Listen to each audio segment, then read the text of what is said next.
Some cases get solved, some go cold, and some stay open not because no one tried, but because the man who did it was careful enough, lucky enough, and ordinary enough to disappear into plain sight. This is one of those cases.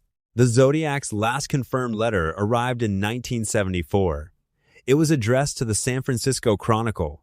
It referenced a film. It was 3 sentences long, then nothing. No more ciphers, no more taunts, no more pieces of bloody fabric in the mail. He simply stopped. Investigators have debated why ever since. Did he die? Was he imprisoned for something unrelated? Did he move? Did he simply decide he was finished? No one knows. What followed was decades of silence and decades of suspects. Over the years, the list of serious suspects has grown long. Arthur Lee Allen, a convicted sex offender from Vallejo, was investigated repeatedly across 3 decades. He matched the physical description. He had been at Lake Berryessa the day of the attack.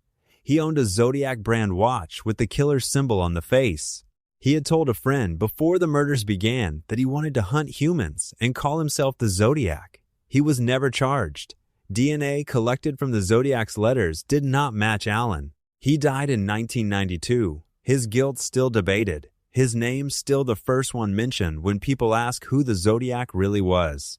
In 2020, a team of amateur codebreakers called the San Francisco 408 cracked the Z340, a 340-character cipher the Zodiac had sent in November 1969. It had gone unsolved for 51 years. The decoded message read, in part, "I hope you are having lots of fun in trying to catch me. I am not afraid of the gas chamber because it will send me to paradise all the sooner, because I now have enough slaves to work for me."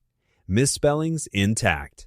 Arrogance intact. 51 years later, and the message was still a taunt. There is still one cipher that has never been solved. 17 characters, sent in 1969. Some investigators believe it contains his name. It has not been cracked.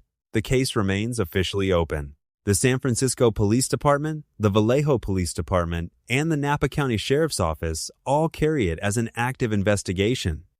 DNA evidence has been preserved. New genealogical techniques, the same technology that identified the Golden State Killer in 2018, have been applied to the Zodiac case. So far, no match. Here is what we know for certain. Between December 1968 and October 1969, at minimum, 5 people were murdered and 2 were wounded in attacks, the Zodiac claimed. He sent at least 21 letters. He taunted police, newspapers, attorneys, and the public for years. He was never identified. He was never arrested. He was never made to answer for any of it. Somewhere in the span of those 50-plus years, a man who shot teenagers on a lover's lane, who wore a hood with a symbol to a lakeside attack, and who mailed pieces of a dead man's shirt as trophies, lived the rest of his life. Maybe he grew old somewhere quiet. Maybe he had people who loved him. Maybe he sat in a room at the end of his days and thought about what he'd done.